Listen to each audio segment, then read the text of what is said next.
Alright, let's get started with sewing the hand running stitch, also a hand basting stitch.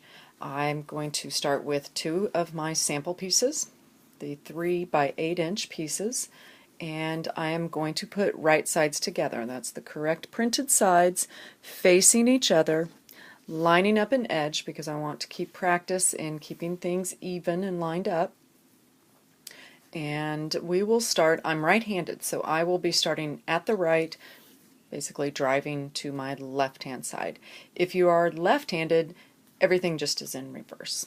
Okay, so I've got my thread here. You can go with a single or double threaded strand and knot it at the end. And I'm going to try to stay a consistent distance from my edge. I don't want to be too close because the fabric can come unraveled and my stitches can slip off. So I will insert the needle in and then right back up from the front side to the back and then back to the front and pull until my knot stops me. Now then, the hand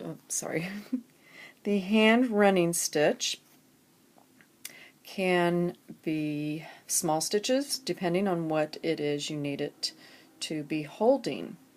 Typically though, I would use this type of stitch if I needed to baste something, and so in that case I can actually go longer stitches than some of these close together like this.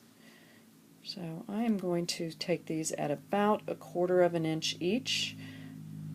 1/4 inch I see on this side, 1/4 inch to the back side. Okay, and again, in and out, and you would just keep doing that. You do have to watch for your thread getting knotted. If you wind up drawing it up and it's getting something like that, just snap it straight again, straighten out your fabric flat. Again, try to keep your stitches as evenly spaced as you can. This actually probably would be easier with a single strand. I just wanted to make sure that the thread was dark enough for you to see on video. The single strand doesn't seem to knot up as much as the double one.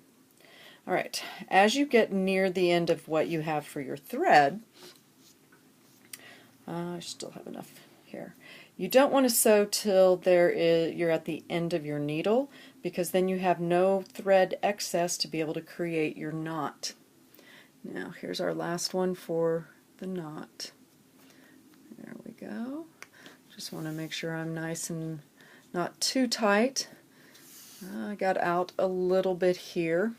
That's not so good. Now, to make a knot in your fabric, we will take the tiniest little stitch from here right back in to where the thread, my last stitch, came out, and I will pull, but as I begin to close down that loop, I am now going to pass my needle through that loop 1 time, 2 times. Think about how you rolled it right off the end of your finger. Well, you're kind of doing the same thing here. You have now got it twisted around itself, and as you pull, it tightens down and creates a little knot right there. Once I have done that, I like to sink one last little stitch. That way if I clip this, that knot doesn't slip right off the ends of those thread tails. I can pull those, bury them into that fabric just a little bit, and then I go ahead and clip. And that's how I finish off any of my hand sewing. So there we go. Now my stitches are not super close together. If they were, I probably would have a much tighter seam ready to actually be worn. But maybe I just needed to baste something together very quickly to get it on a dress form to make sure I'm making the right size. Maybe I need to change the distance of my seam allowance, where my seam is far from the edge. Okay, that is the basic running stitch.